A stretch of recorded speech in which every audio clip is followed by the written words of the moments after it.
Great, so Peregrine, you can please introduce our speaker this afternoon. Okay, well, it is indeed my enormous pleasure to introduce Dr. Sarah Edwards, who is a professor at University of West Indies in Mona campus on the edge of Kingston. I haven't had the pleasure of meeting her yet, but I hope on one of my next visits that I will do so.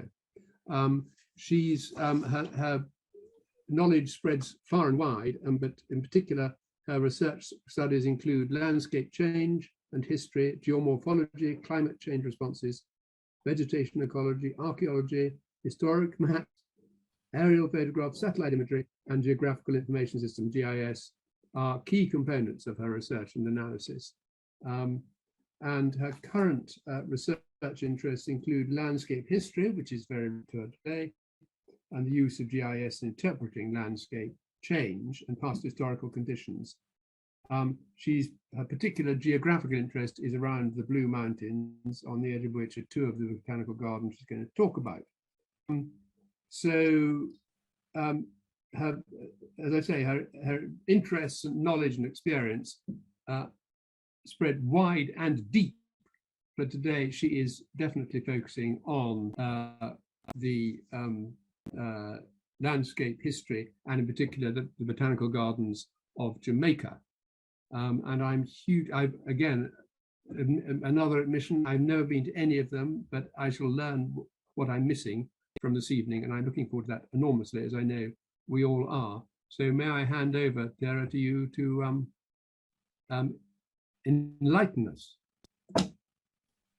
Thank you so much, Peregrine, for that very, very kind introduction. And it is my pleasure this afternoon, evening for some people, to share with you. Botanical gardens became of particular interest to me because during my PhD fieldwork, I lived at a botanical garden, which is Syncona Botanical Gardens in the Blue Mountains. So in reading for that dissertation, going to archives, while looking for Syncona and what was happening with those gardens, and in fact their impact on the Blue Mountains, I came across material for the other gardens by way of happenstance. So they sort of tagged along in the research. So let's see. Botanical gardens. They are places where we have holdings or collections of living plants for the purposes of scientific research, conservation, display, and education. And in a sense, I start with this definition because it separates botanic gardens from other public parks and gardens, in that there is always this thread of research, investigation, and education attached to them. And in particular, the advent of botanical gardens in a lot of places were linked to colonial ambitions, where of course the plants were a part of a carefully organized system linked to imperial administration. There was always a search for new crops, the sharing of information, exchange of plants and seeds between botanists, either officially or through collegial networks, where someone would, as a matter of esteem, transfer seeds or live plants to another colleague. And of course, there was the whole notion of the trial of new plants in colonies. And as a result, botanic gardens have been a source of power because of the economic benefits derived from the plants. They have been social places. There have been cultural values where a particular plant might be presented from one country to another. It certainly, the finding of plants, the exploration for them, changed the world in terms of how these plant collections were displayed. And they had significant implications globally.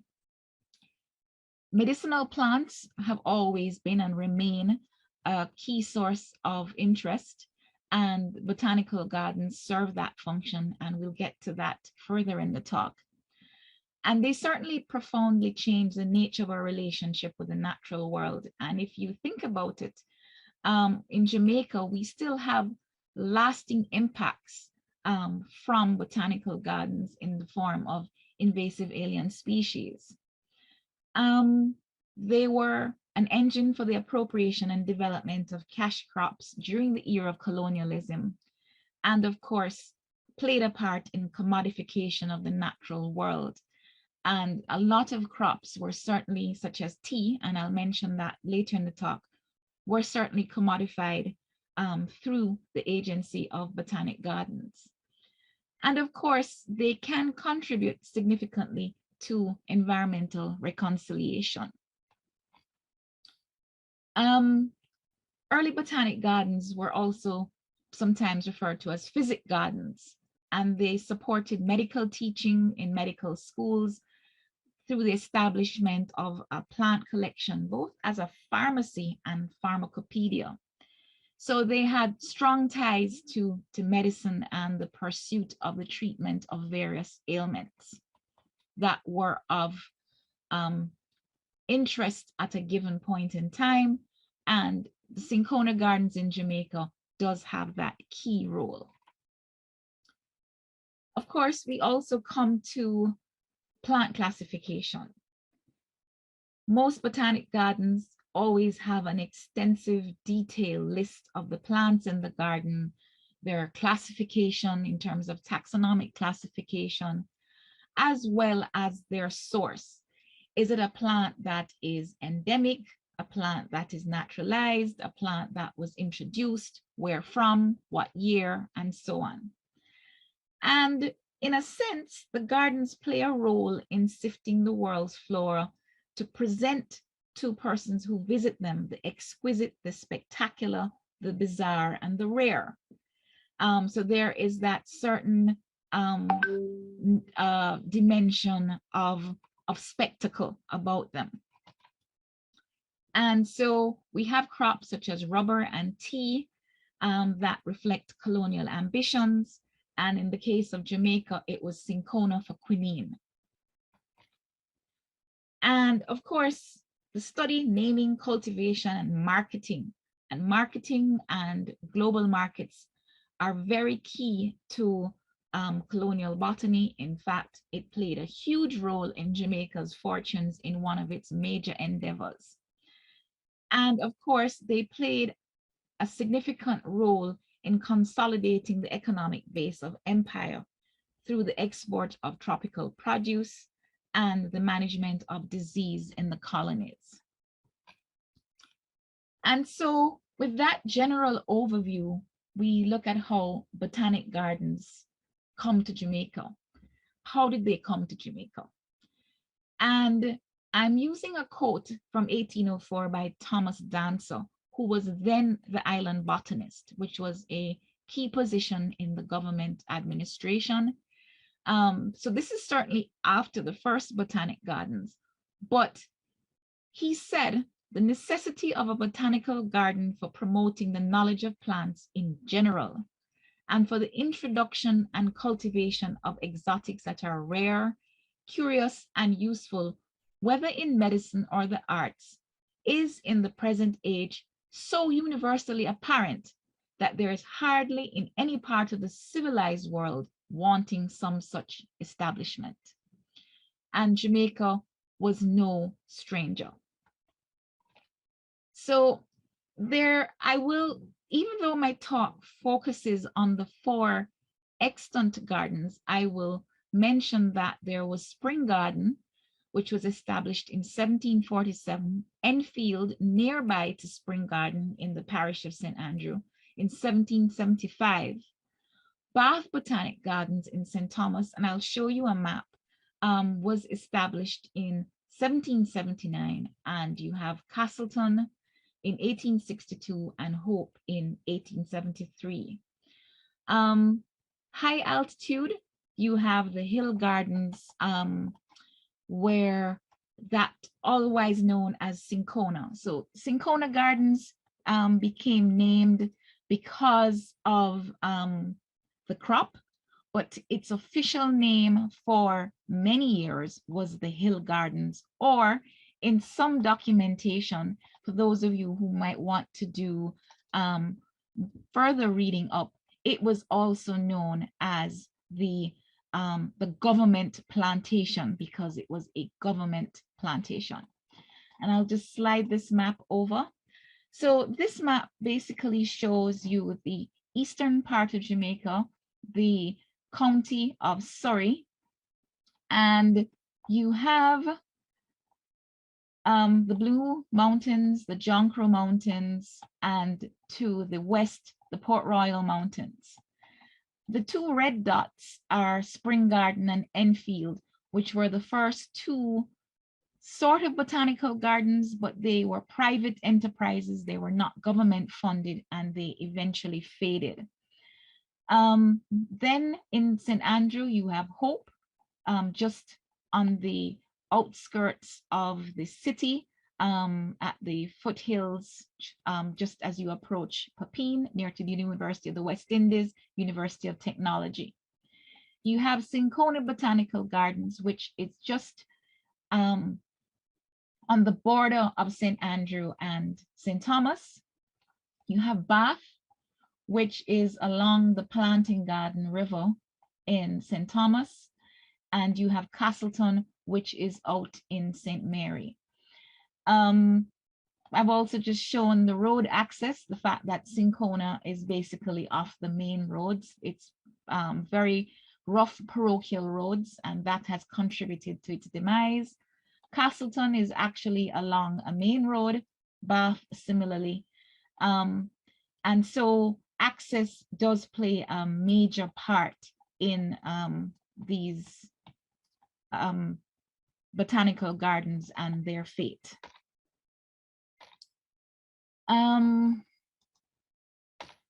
So I will start with the oldest garden, which was Bath Botanical Garden. And it was established by Dr. Thomas Clark. He had ambitions of scientific and medical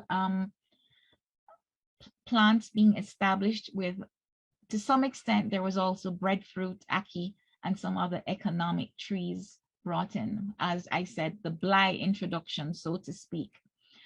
A lot of the early information on the workings of Bath come from Nathaniel Wilson, who was a government or botanist, island botanist, who kept a diary, and he recorded a lot of his struggles with the garden, including flooding by the Planting Garden River, which would wash away all that had been set up.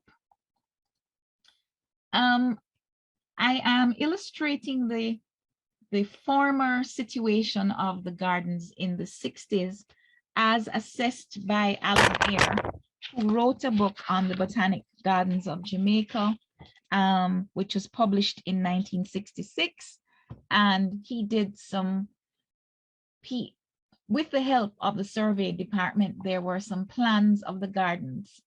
And he noted the major trees. So, you know, the Barringtonia, for those of you who follow John Rashford, it is one of the trees that he is particularly interested in.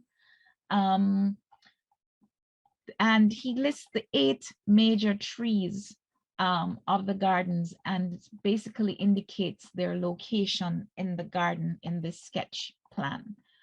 Well, it's not quite a sketch plan, it's reasonably drawn to scale. And this is the main road. You have the ruins, and of course the trees as laid out. So it's a basic square. So it is the most regularly shaped geometry garden. These are some views of the garden. So here you have the arched gate on the left with the tall royal palms. And then you go in through that gate, and you face east, there's a church nearby and one of the main pathways that you saw in the plan. There's a well, which at one point I had a little covering over it, and they named it the wishing well, but this well is still there in the center of the garden. And of course, you see other promenades, walkways in the garden. And here I've included the fruit of the Barringtonia, which is quite an interesting plant. And I would refer those of you interested to look up John Rashford, who's written extensively on this tree. Then the next garden that was established was Castleton Botanical Gardens. In 1859, 60 acres of land roughly was acquired according to Nathaniel Wilson's diaries. And the purpose or the intent of this garden was to be utility, as well as to have the scientific and ornamental in one harmonious whole, his words. And so this is the road. The gardens are quite unique in that they are not bounded by a road, but that the road runs through the garden. And so there's a what they call an upper and lower part to the garden. And here is another view of the road, roadway looking towards where you would see this entrance towards Castleton Gardens. And Castleton is the reason why I titled my presentation, Every Flower Must Grow Through Dirt, because Nathaniel Wilson actually in his diary had some sketches where he first goes out to visit the site that was proposed for the garden. He wasn't totally happy with it, but it was, as we would say in Jamaica, it could go on, it could work. And it was a long journey if you think about the time and the mode of transportation in terms of horse and carriage, because it was almost 70-mile distance from St. Thomas, along the coast, through Kingston, up through Stony Hill, and down through what we now know as the Junction Road to get to Castleton. So what we have here is his first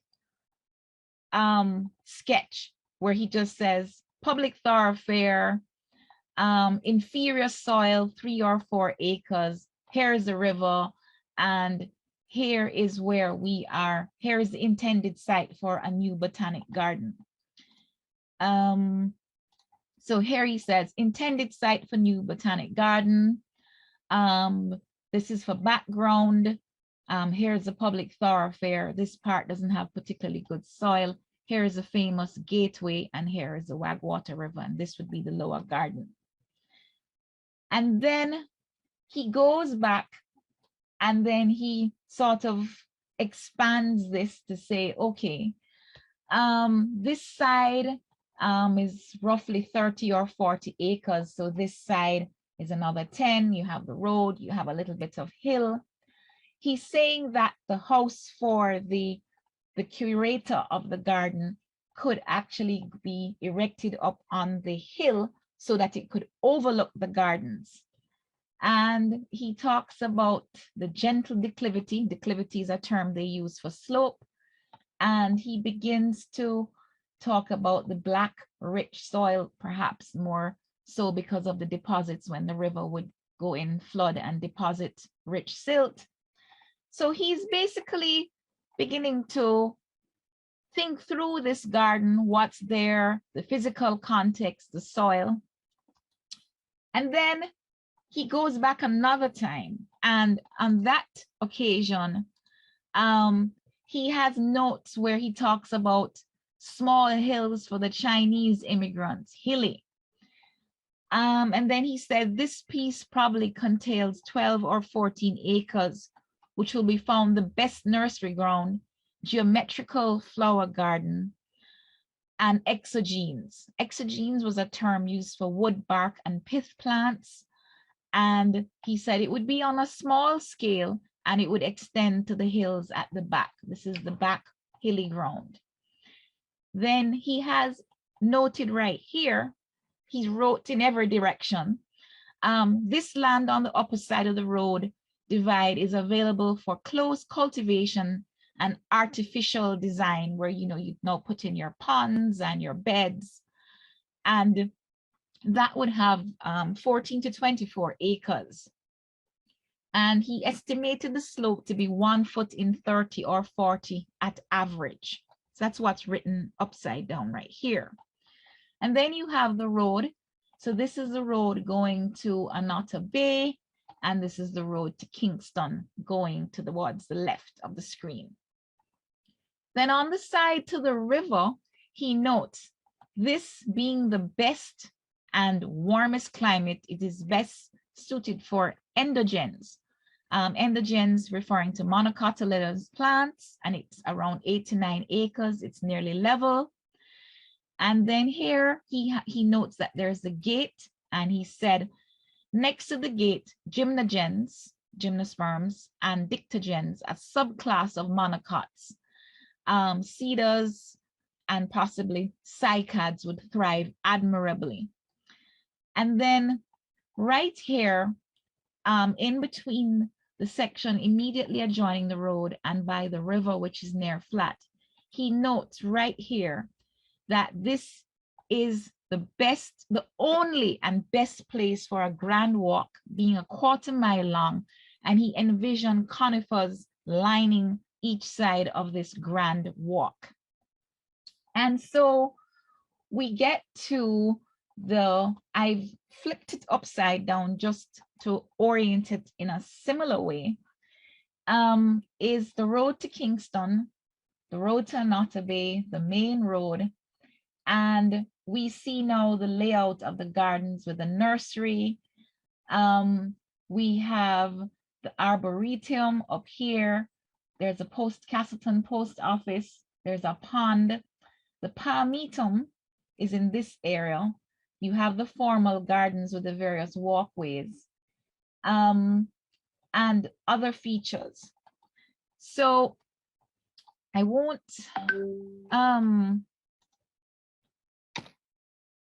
go too much into more of that because we do have other gardens to get to.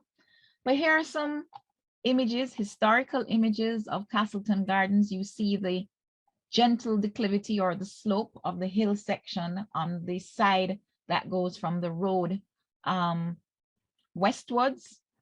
Here is a more contemporary picture that I have of the same area of the gardens. You still see extant palms, you see cycads, you see tree ferns, and so on. So you can see that out of the dirt of what Nathaniel Wilson saw, that there was actually quite a lot of thought, assessment of what to put in. So out of this dirt, he looked at the climate, he looked at the soil. It would take, he thought, 350 pounds, which is quite a lot at the time, and almost 2,600 pounds to actually do all the formal works of beds, walks, ponds, and so on. And he said that when all of those things would be in place and that money expended, then only then would it find favor with the public.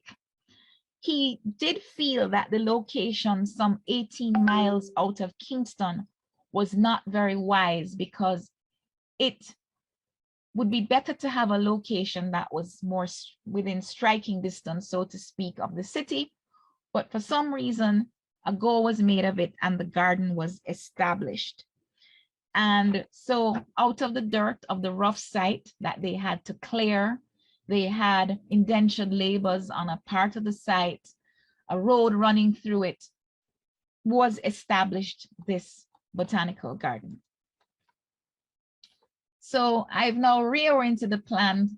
You have the main road, the formal gardens. This is the Wagwater River, which is east.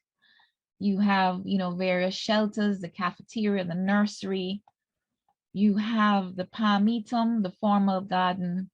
You have the bamboos. You have ferns, the arboretum. And of course, along this side, you have expansive lawns where a lot of persons go to picnic. And of course, especially in the summer when it's hot, people like to go and swim in the river. And there is a list of the plants which are numbered on the diagram that persons could correspond what was there in the 60s. Certainly in the early 90s, there was a gentleman, Mr. Brown, who had a lot of self-taught knowledge and gave excellent tours of the garden. I don't think there's anybody like that anymore. Here's a picture of myself, my daughter. We had just had a picnic day at Castleton. You see one of the more modern gazebos. The lawns are there. And, there are food stalls. You can get soup, meals, corn, jelly, coconuts, and it's quite the experience. And it's also a good place to stop to break the journey going through the junction between the north of the island and coming into Kingston. What's happening now with Castleton? Still well used, as I've indicated, but there is now a project called A Jamaican Path from Hills to Ocean, with the project acronym H2O, which is funded by the European Union, which is looking to restore, rehabilitate, and climate-proof the botanical gardens at Castleton. So it's not off the radar. There's money being put into it. They're redoing an assessment of the plants as they stand now in 2022 at the gardens. So this is one garden that is getting some attention, and certainly the future does not, even though there has been some decline, decay, there is certainly not, all hope has not been lost for that site. So then I turn to Syncona Botanical Gardens, where in 1860, Nathaniel Wilson, based at Bath, he receives on the authority from the Secretary of State for India seeds collected in Peru, intended for India by simultaneous transmission, which means that both India and Jamaica get these precious Peruvian bark, Jesuits bark, Syncona seeds to make a go of Syncona in Jamaica. So in this little map, you have Bath here out east in St. Thomas. They start the cultivation of Syncona seeds there, but then flooding of the Planting Garden River washes out what he has done. It's not the ideal climate. They need a mountain climate. So the first step he makes, because the government is seeking to acquire mountain property, is that he takes seeds to Cold Spring, which is owned by Matthew Wallen, well-known amateur botanist. And so it goes to Matthew Wallen's property, Cold Spring. And then by 1861, he's taken up at 4,000 feet above sea level, 120 plants. So it's Syncona micrantha and Syncona nitida. And then subsequently, the government identifies property. I'm showing you some scenes of what it was like to get up into the mountains in historical context, because this will set the stage for what has happened over time to Syncona Botanical Gardens.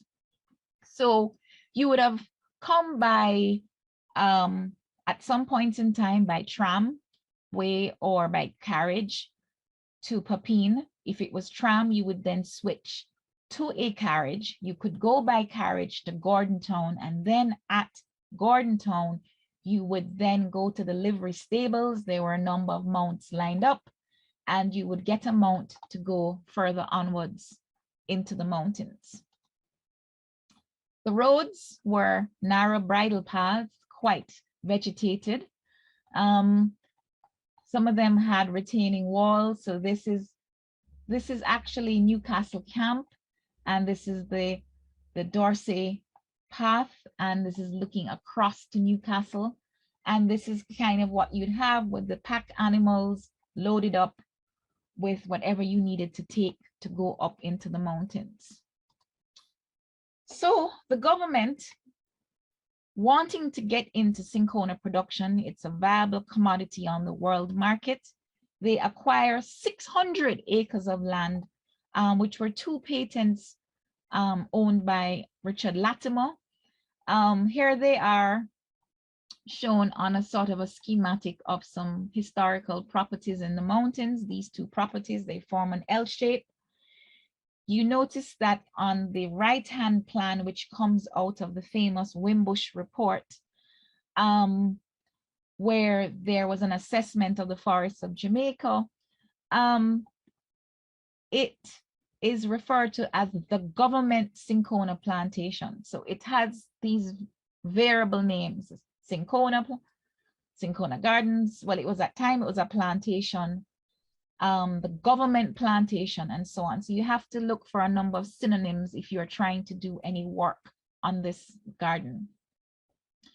So it's 600 acres, and in 1885, when this report was done, these were the areas not only on the government plantation, but at private plantation: Woodlands, Old England, Strawberry Hill, Hibernia, Abbey Green, Speculation, Portland Gap, Radnor, were all private plantations that also had cinchona trees planted out.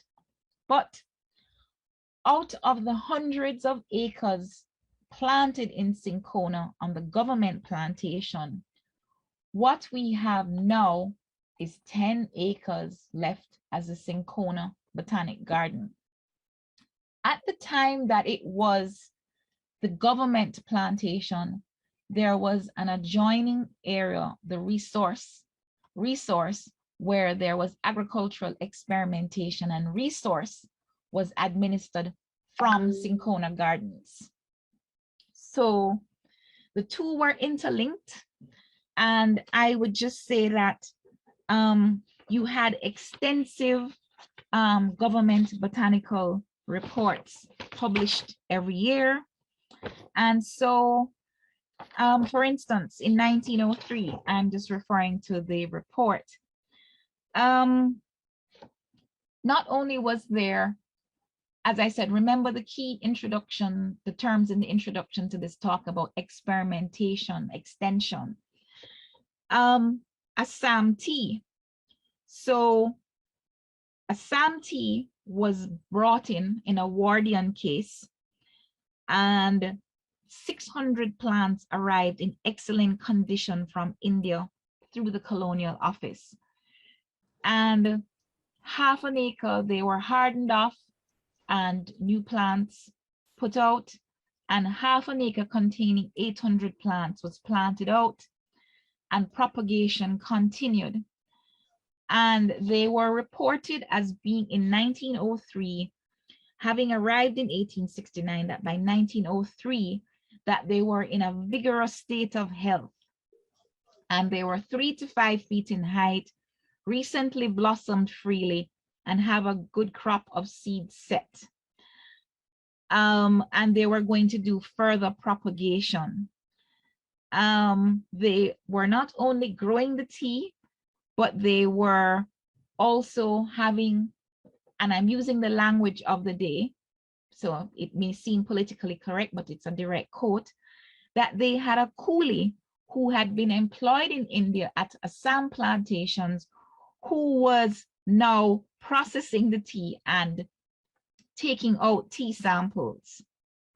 So he knew how to pick the leaves, how to process it. And they were all, using scientific terminology, taking fair samples of the Assam variety, were being sent away for assessment.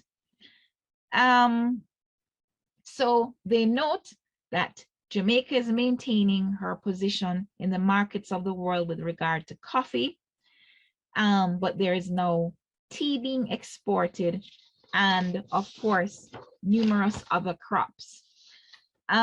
They're sending the tea for assessment at various exhibitions, such as one in 1876 in Philadelphia, where it obtained a gold medal. And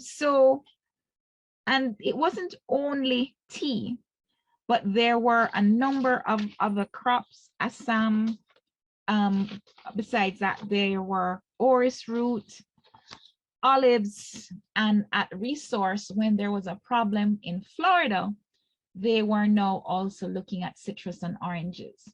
So there was a tremendous amount of work. Again, from Ayer's book, there is a more detailed drawing. So for reference, because you'll see some pictures, you have the Great House and the other associated stables, outbuildings, kitchen that you would see. There was a lower house, there were some rest huts, and of course there was a panorama walk leading up, which is lined by a stone wall. And of course, here's the road to St. Helens Gap, which would eventually make its way down to Clydesdale. You had roads that would lead to Hall's Delight and Westphalia. You had a fern glade. And of course, one of the things that's very diagnostic of Cinchonia is the towering eucalyptus trees that you see at the sort of periphery of the gardens. So just to say that 600 acres became a remnant 10-acre botanical garden. Just some images of the three main Cinchona varieties that were cultivated there. Nitida was one, but there was Cinchona officinalis, Cinchona calicea, and Cinchona sucirubra. And this was a major undertaking when it was the plantation of hundreds of acres with bark and what they call quills, which were smaller branches being harvested and taken down by mule to Kingston for shipping. Now, if you bring to mind the road conditions that I showed you in those images with the bridle pathways, you can imagine that it was a slow, tedious process to get the bark to market at the Kingston wharves. And even though the Jamaican bark fared very well on the world market in terms of quality and initially in the price it would attract, the sheer overheads of production and the slow uptake by private planters to get a concentrated amount into the market led to the eventual demise of the Cinchona venture. But the gardens then found new life.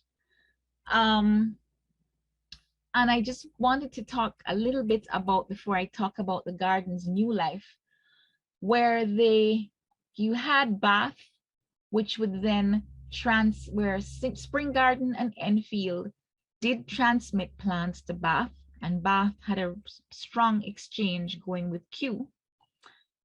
And in terms of Wilson and Clark, but in particular Wilson, he had his good friend Matthew Wallen, who helped him with the initial receiving of the Cinchona plants.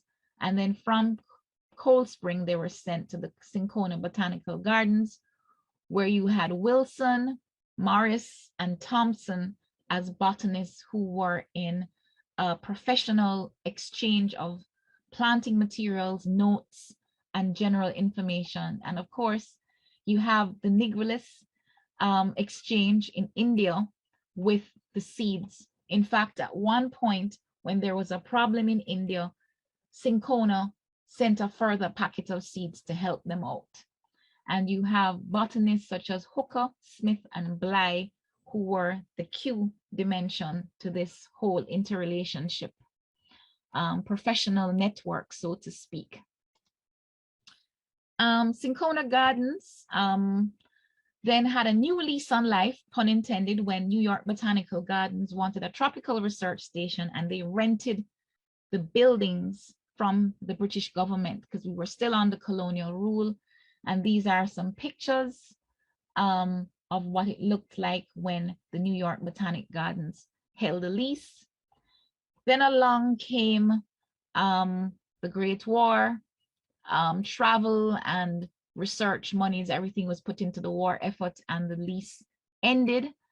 And the gardens languished for a while until there were some British researchers out of University of Cambridge, University of Wales in Bangor, and the gardens were once again in use. So the picture at the top left is how I knew the gardens when I stayed there as a graduate student, as well as the top. So top left, bottom right are what I experienced. This was the great house that you see referred to in the plans, quite a spacious house, 4 bedrooms on the corners, 2 center great rooms, you know, sort of living, kitchen, dining.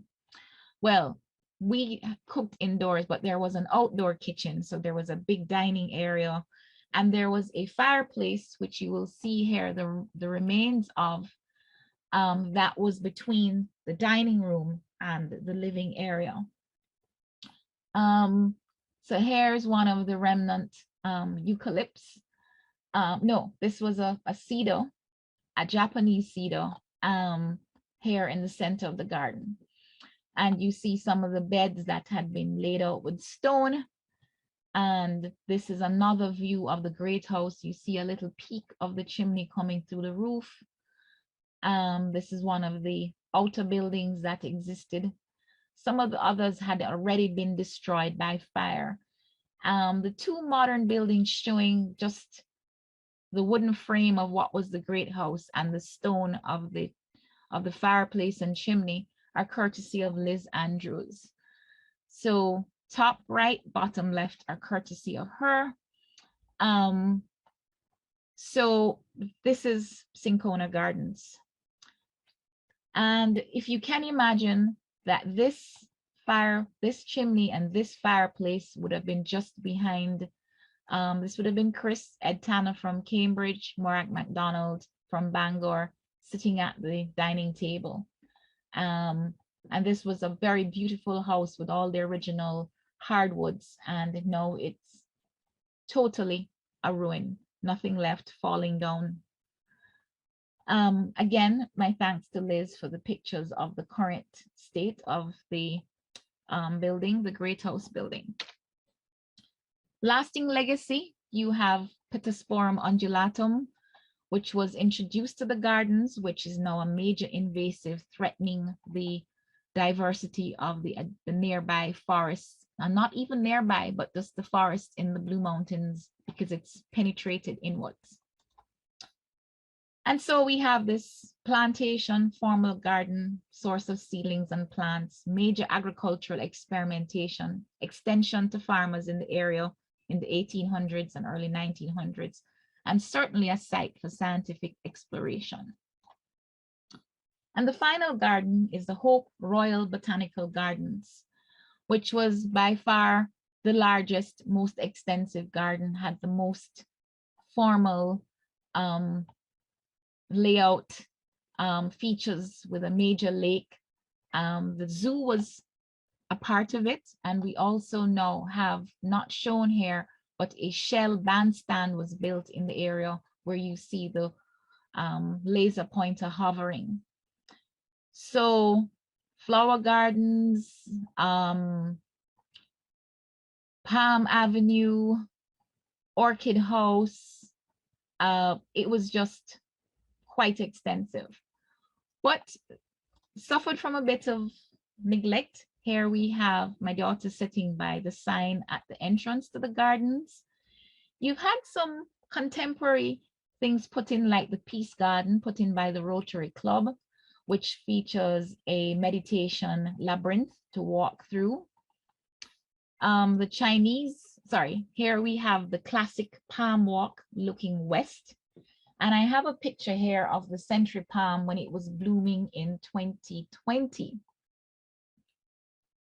And here is the current Shell bandstand. There used to be pre-COVID, the military band or the constabulary band performed on third Sundays in the afternoon at 4 o'clock, and you'd have the crowd out in their lawn chairs and blankets enjoying the free concerts. Another addition, but more through the funding of the government of China, is a Chinese gardens, including a pagoda. It's near to the pond, and there is an entry fee separate and a charge from the general entry fee charged to go into these Chinese gardens, which feature traditional archways, stone sculpture, and the Chinese aesthetic.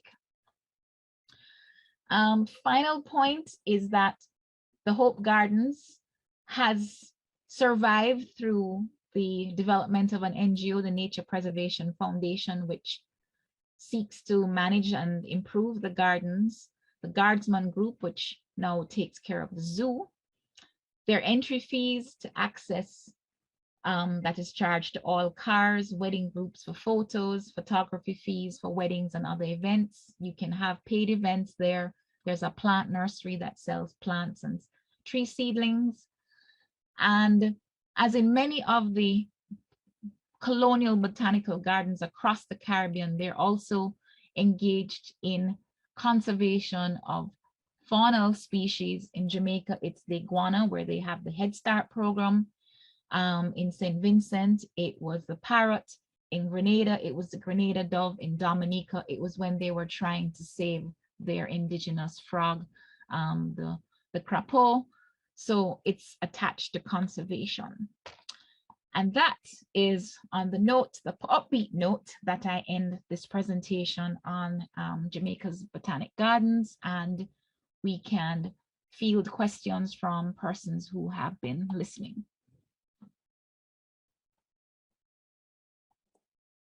Thank you, Sierra, very much indeed. That was fascinating and did indeed make me want to go particularly to Cinchona. I think that looks absolutely fascinating. Is work going on at Cinchona now? Cinchona has not much going on. There is an interested group of persons called the EKC Legacy Group who are trying to get organized, do the official paperwork to be able to be a vehicle for projects to fund work to do something to restore the gardens. I think all gardens have to be used. The roads to Cinchona are deplorable. There isn't any immediate hope of major road works. But, you know, to use the saying, build it and they will come. If there is some kind of restoration of infrastructure, gazebos, cottages, cabins, something there, persons will want to go, it's, you know, off-roaders. And I think that's the first step. That's my theory. Because the building, the great house, really fell into ruins after the last set of researchers ceased using it as a research base.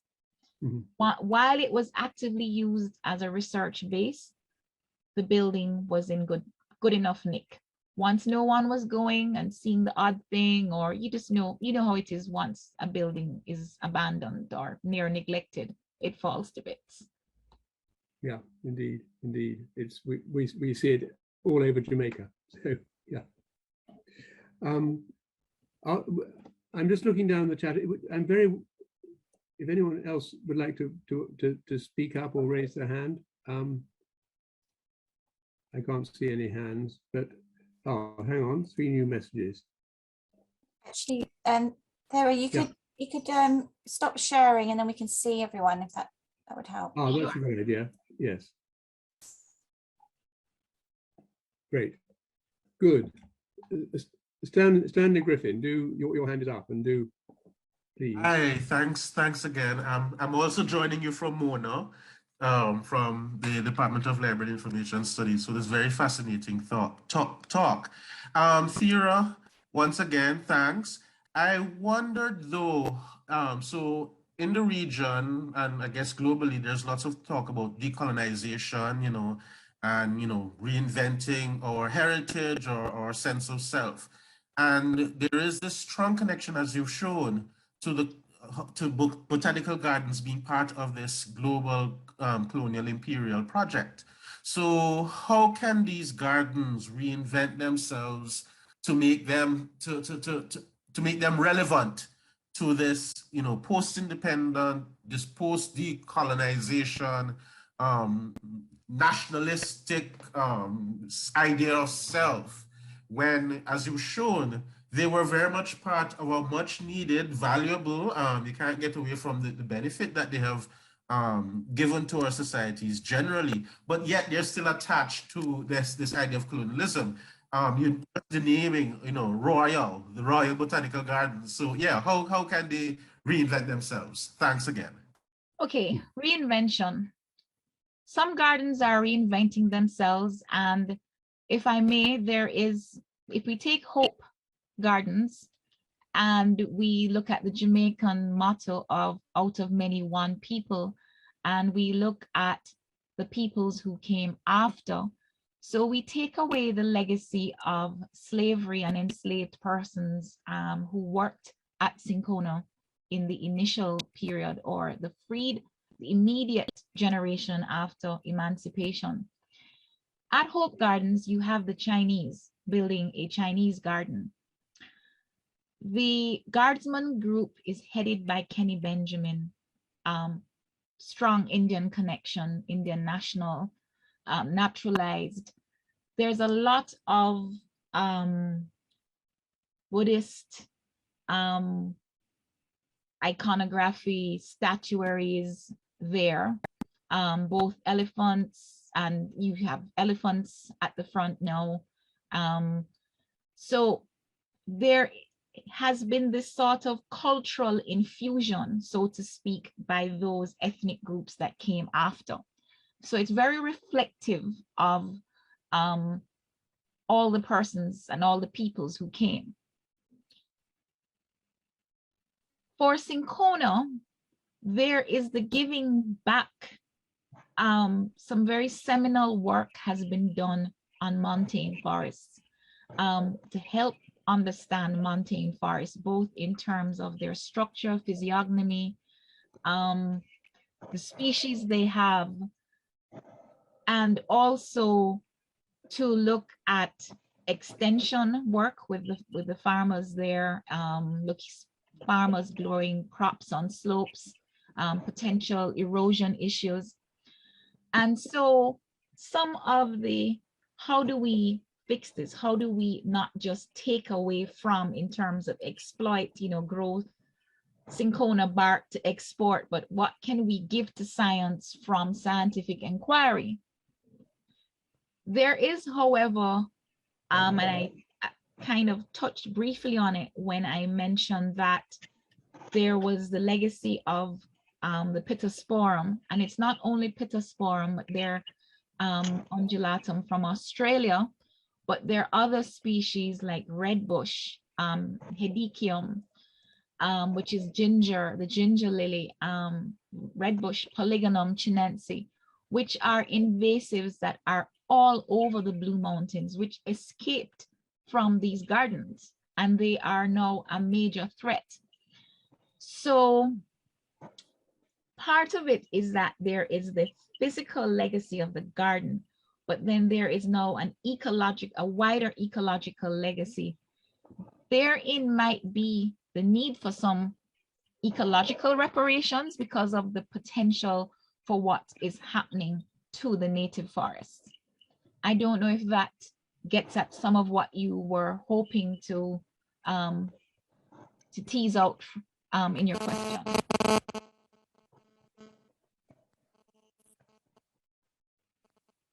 I see David Cruikshank has his hand up.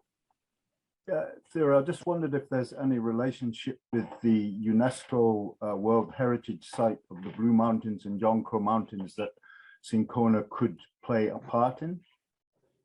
Okay, so in terms of Cinchona's role in the Blue and Jonquil Mountains, The actual inscribed site is in a core of the park. So the gardens themselves are not within the inscribed property. They're in the buffer zone, the outer zone, so to speak. However, in the form of the research conducted by Ed Montana, Peter Bellingham, Jim Dalling, John Healy, and others whose names might elude me right now, a lot of the work that they did to characterize the forests, study the impacts of hurricanes or landslides and regeneration, was used for scientific evidence when we were submitting the dossier. So those journal articles, that research underpinned our case for the outstanding natural heritage, the outstanding diversity of the Blue Mountains came from those papers. Fawcett from the New York Botanical Garden, his inventory, his notebooks, his field notebooks, I transcribed his plant lists, and we then created these massive spreadsheets that when we claimed whatever was the final thousands of plants that were in the Blue Mountains, we literally had a name for every number that we claimed existed. We did the audit, and we found the herbarium specimens in New York, UWI, or at the herbarium at the Institute of Jamaica, and we matched them to species lists. So in that sense, Cinchona Gardens as a research hub contributed to the World Heritage Site process. I suppose just a follow-on question, is there any possibility of funding through that UNESCO route to re-establish the gardens as a scientific research station? Very slim. I think more of the money would go towards the core site and other more critical activities, maybe like looking at the invasive species. I know the Jamaica Conservation and Development Trust has done work to see how best they can eradicate the various invasive species. We had a question from Kennedy Cruikshank. Is that how you pronounce your surname? If you're there, Kennedy, do you want to ask that question? What plants, I'm reading it in the chat, do you think are the best economic bet for Cinchona's regeneration? Local people have, of course, encroached growing coffee on the former acreage. What should be grown? So greetings, Kennedy. We have to remember that there is Cinchona the plantation and Cinchona the botanical gardens. That 600-acre government plantation no longer exists. Some of that has been taken back up into Crown Lands, Forest Reserve. The botanical gardens, the remnant, which was centered around the Great House, the stables, and the other buildings, and is what is there now. And for that, it would be to, I think, just stick to restoring pretty gardens that people can go and spend a day, maybe camp overnight, or stay in a structure if one was built, and enjoy just the beauty of the floral beds, which had a lot of lilies, roses, your typical temperate English garden look. It had fantastic views of the Yalis, you know, the Green River, Yalis Valley, looking up onto the Grand Ridge of the Blue Mountains. I think that's the appeal of the site. We have to be realistic in terms of transport, staffing. A lot of the persons who used to work at the gardens lived in Westphalia, walked up, but the younger generation are not interested in that kind of work. So staffing to maintain the gardens, it shouldn't be anything that's too labor intensive or needs too much constant oversight. It needs to be hardy plants that can take a little bit of tough times.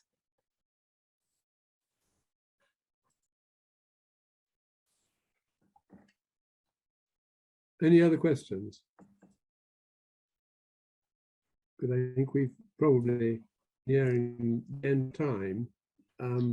But that, Yeah, so just a few quick things on the yes, there's quite a lot written on the, and I didn't get into that because that's a whole new talk, the botanical network across the Caribbean, you know, Trinidad, Grenada, St. Vincent, Dominica, Antigua, and so on. So there are these other, Guyana, all these other places had botanical gardens. So that's a whole other talk about that connection and what happened in the various gardens over time. well, absolutely. That I made a note that I was the exchange of ideas between the various botanic gardens around the then empire and Kew was fascinating, and that must be a huge area of interest and research. Yeah, it is. It is. There's a hand from a Lucille. From Lucille. Yes. Sorry, I can't put my video on. It's we can hear you. Oh, great. Okay. Just sort of making reference to the comment that was made from the person at Mona in terms of decolonizing knowledge, information. I think one of the ways to do that is to use the common names more, and then also sharing more of the Jamaican names. I noticed that sometimes I'm thinking about the common name and then the local name is even different. And on that note, I wondered if you know of any sites where you can access the list of plants in the gardens, but not the scientific names, or that have the scientific names and the common names. Okay, so to be fair, the Alan Eyre book, which is now out of print, but should be available perhaps in libraries, does have the common names, but there's only so much you can fit on a PowerPoint slide. Sure. And there is always that little bit of botanic snobbery that the common name in one island is not going to, or one country is not going to be the common name somewhere else, but the botanical name is an absolute. So I kind of made that decision today. Fair enough. I completely understand, and I respect your decision. I just think, you know, in terms of how those names are imposed, and also, I mean, you've talked about some of the plants being introduced. Some of them are local. Some of them came from other spaces that had all of this history. And with the colonial name, all of that history is just completely obliterated by these scientific names. But I understand this system. It's a legal system. We can't change it. For example, I would say though that if you have a name that has Madagascariensis in it, you know it's coming from Madagascar. So some of the names actually give clues. Not all, will precede, but Guyanensis and, you know, Surinamensis, you know it's coming from Suriname, you know it's coming from Ghana, British Ghana, or no Ghana. And what about Aki, the scientific name for Aki? Blaia sapida? Yes. Well, that's in tribute to Bly and his transporting it from one part of the world to the Caribbean, in particular Jamaica. It's an African plant. The common name is an African name from a Twi word, and Aki, yes, Aki, yes. And I'm not critiquing your approach at all. I think there's space to showcase and celebrate both, because if we don't give weight to the common names, the common name tells us more about the African identity of that plant, and it really is important in doing this decolonizing work that we try to reconnect with something that was taken, stolen, lost. All right, so in just one quick note, to say that if I was giving, today's presentation was more about formation and layout and establishment of gardens. If I was giving a talk, a botanical talk, I religiously use both the botanical name and as many common names as exist.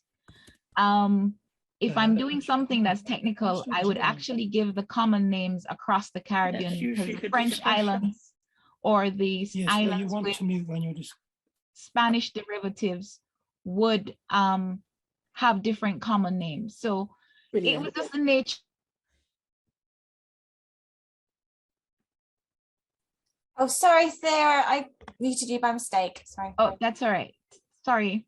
So I was Thank you prattling for on to explaining. say that I would use, in a botanical talk, I would use both the botanical and the common names, and sometimes French and Spanish derived common names across the region. But today's talk was more about evolution, structure, and relationships between the physical gardens versus the actual, with the exception of the cinchona plantation and 1 or 2 species, I wasn't getting so much into species, but more about establishment and fate over time because of use. But the point is well taken. And yes, there are things to happen in terms of the decolonization narrative and giving space for everything. Thank you. Thank you. And I have to say it was an excellent talk, excellent presentation.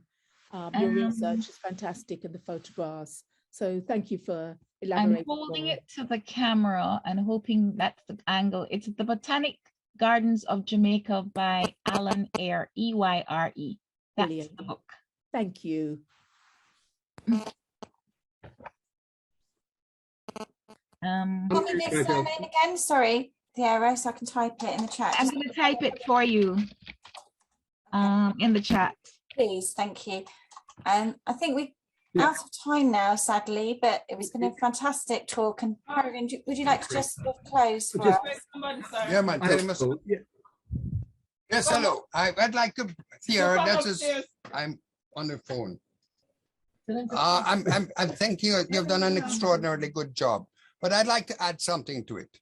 I'd like to add my experiences. First of all, I've been running through Hope Gardens from I was for over 70 years. So I must admit that it is maintaining itself today as I remember it then. Okay. But the other point I really wanted to make was that the Bath Botanic Gardens, which I happen to have fought with the Ministry of Agriculture to clean up after COVID, after the Gilbert hurricane, and I think it took about 12 years before they actually put any effort into cleaning it up for the purposes of the people of Bath, apart from anything else, was the fact that the people of Bath never knew that they really had a garden there. And I now want to bring that particular aspect of our gardens to the attention theater of what we have to do, in my view. We have to bring tours into our gardens and expose our gardens to our people, and in particular our young people. We have no understanding that you're talking about across the majority of our people. And certainly today in Bath, our people are using the Bath Gardens, but I don't know that they're using them anywhere else. So I think it is very important to be able to have our young people understand the gardens. Now, the question of whether it was an imperial garden or a royal garden or whatever else has to change to a certain extent on the basis that we also have to have places for our indigenous plant material to be displayed, so that we understand much more about what is here and what was brought here as two separate entities. And these are the things which are going to educate us to employ our present skills, and we have them, to our young people to be able to understand what the future of our economy, our environment is all about. And so, yes, the argument you've used with regards to the dispersion of material that is not a great experience for us in our forests is something that we will understand much better once we start exposing what we have and what you have shared with us to all our young people in particular. Now, I don't tell you that some of the older people can't manage it either, but that's another story. So I really want to stress that point because it's a very important point. We tend to take it for granted that they learn something in school. And my argument is, in my experience, and I won't go any further, is that they're not learning it in school. They're not understanding what is us and how we must be able to control and understand our environment and our country and our plants in particular. Thank you. Thank you, Ainsley. Thank you very, yeah, thank you very much. True passion, true passion. Yes, and we would all agree that getting the young is absolutely in all aspects of life. You want to encourage the knowledge and understanding of history, of buildings, of landscape, and the duty of all of us is to try and ensure that that happens. Great. And may I just quickly make a comment? Final comment. Yes, my name is Carla Mary. I'm with the Nature Preservation Foundation that manages Hope Gardens. And I'm really happy that I was able to join, albeit late. Very good discussion, and there's some food for thought, some takeaways from this discussion today. A major challenge that we have here is funding to maintain the gardens at the levels that we're accustomed to, but we continue to press on. And I'm really particularly interested in the comment just made by Mr. Henriquez as it relates to, you know, our young people and the mandate for education. So thank you. Very good discussion. Last, the postscript to that, but this is for Ainsley, is that Bath Gardens in 2008 had a management plan written to try to drive its resuscitation. That's a starting point. And I have a copy so it can be used if there is anybody that wants to organize around that. Peregrine, you can go to closing. Right. Thank you. Well, it's good that there's this enthusiastic discussion, but it's all spurred by your terrific talk, Sarah, and I think it's fascinating and it certainly inspired me to do a bit more walking around gardens when I'm in Jamaica.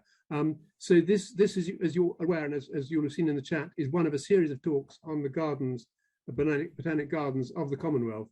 And there's one coming up on Australia in a couple of weeks' time, and you're welcome to join that. And they have been a fascinating series, and this has been one of the best. And Sarah, thank you again very much. And look forward to meeting in due course. Goodbye, everybody, and thank you for joining. Bye. Thank you, everyone. Thanks for all the persons who commented. Yeah.